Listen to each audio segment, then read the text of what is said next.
stunning Pertamina Mandalika International Street Circuit welcomed MotoGP through its doors for the very first time as the season's second test got underway in Racing Mad, Indonesia.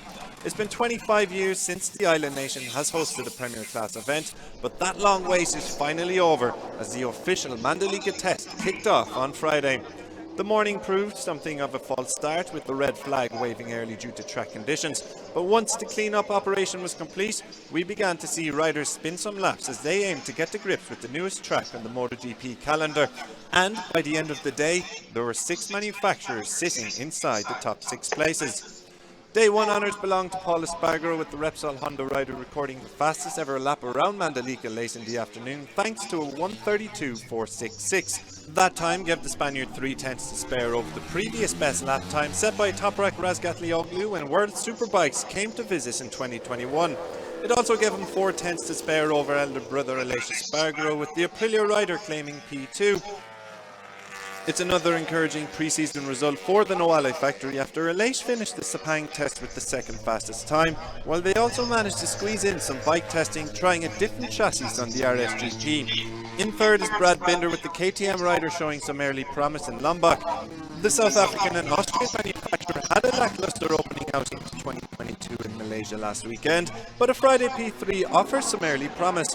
On the other side of the garage, Miguel Oliveira failed to crack the top 15, and neither could Tech 2 rookies Raul Fernandez and Remy Gardner. They did manage to get some testing in though, with the RC16 spotted with big new air intake at the front of the bike. Alex Rins ensured Suzuki are represented near the top of the timesheets, and he currently sits 4th following a positive track debut. Teammate Joan Mir is in 8th, while the 2020 World Champion continued to test a carbon-reinforced chassis on his second bike.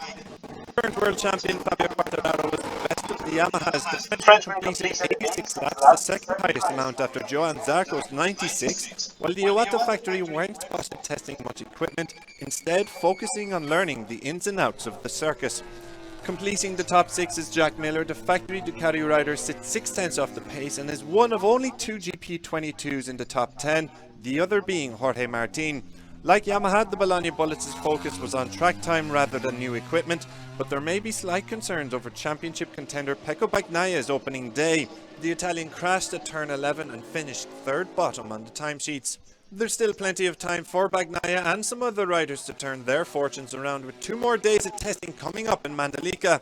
It should prove ample time for everyone to find their feet at the new Indonesian circuit, and you can stay up to date with all the action and hear from the riders themselves across the weekend on MotoGP.com. MotoGP teams and riders were back in action on Saturday for day 2 of the official Mandalika test. Having already had time to familiarise themselves with the track layout, the day's action saw times tumble with the competition as tight as ever, with just 1 second covering the top 20. At the top of the pile is Luca Marini, the VR46 rider, posting an excellent 1:31.289 late in the day to claim top spot. Having needed time to adapt to his GP22 in Sepang, the Italian looks to have found his feet and will be hopeful of building on this result. Marini spearheaded a series of late time attacks from the Ducatis, which saw the likes of Joan Zarco, Enea Bastianini, Jorge Martin and Pecco Bagnaia end the day inside the top 10, while Fabio De Gianantonio was the best of the rookies in 17th.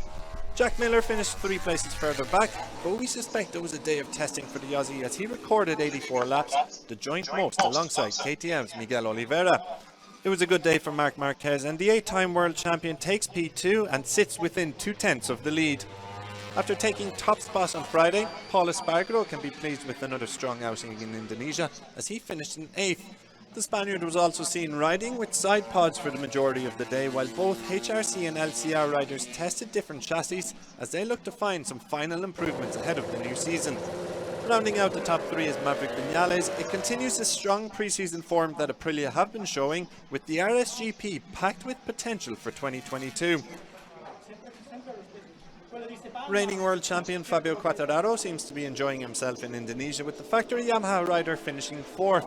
The Frenchman completed 68 laps in total and is the best placed of the M1s. Joan Mir recovered from a turn 11 crash to secure a top 5 finish, while the 2020 world champion admitted he's feeling good with the GSX-RR ahead of the opening round in Qatar. KTM are the only manufacturer not represented inside the top 10, with Brad Binder just missing out in P11. Despite the finish, it was an encouraging run for the South African after he led the field for the majority of the day, while he and Miguel Oliveira seemed to have settled on changes to the RC16.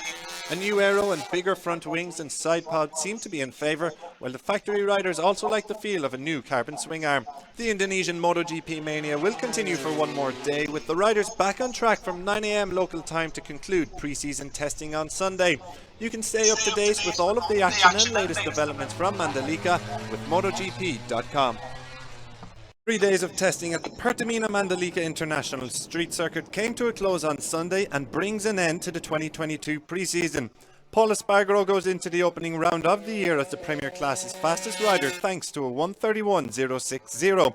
The Repsol Honda man admitted afterwards that he's never felt so fast and looks a real race contender on the revamped RC213V. It wasn't such smooth sailing on the other side of the Honda garage, with Marc Marquez hitting the deck at turn 2, but he still managed to claim 9th on the combined timesheets. In LCR there was also a crash for Alex Marquez, while Taka Nakagami put in 91 laps as he tested out a different chassis. P2 went away of Fabio Quartararo, with the reigning world champion just 100th off the pace. A late flying lap from Franco Morbidelli saw him take P4 to complete a good round of time attacks for Yamaha, while the Italian changed to a new front fork on his M1, which has a different layout in the carbon. The Iwata factory were also spotted with Aprilia-style wings during the day. Luca Marini failed to improve on his lap time from yesterday, but it was still good enough to see him claim P3 overall. The VR46 rider isn't the only GP22 inside the top 10, with Pecco Bagnaia and Johan Zarco also present, as Ducati got through a mountain of work in Mandalika. The big testing news from the Bologna Bullets is that their longer exhaust, nicknamed the Didgeridoo, hasn't worked as well as they would have liked, with the feeling being they might have better success elsewhere. Aprilia have ended the test with both their riders sitting comfortably inside the top 10. Aleix Espargaro is better placed in P4, while Maverick Vinales is in P8. Both the riders completed 20-lap race simulations in the afternoon, while there were 2 different chassis fitted to the RSGPs as they looked to find the right setup. Suzuki's Alex Rins continues his encouraging form to post the 7th best time of the pre-season, while also managing to try out different chassis for the GSX-RR. The Spaniard was the only rider from the Hamamatsu factory on track on Sunday, with Joan Mir struck down by food poisoning. We wish the 2020 world champion a speedy recovery. Despite not having a rider finish inside the top 10, there have been plenty of positive noises coming out of KTM as they feel they've made a step forwards over the past 3 days on Lombok. A new aero package and a modified tail exhaust were still being tested on the RC16 as they bid to get it race ready for the season opener in Qatar. That's a wrap from the official Mandalika test, with MotoGP's long-awaited return to Indonesia a resounding success with riders and locals.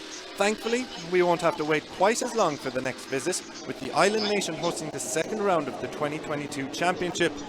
Before then, though, it's all eyes on Losail for round 1.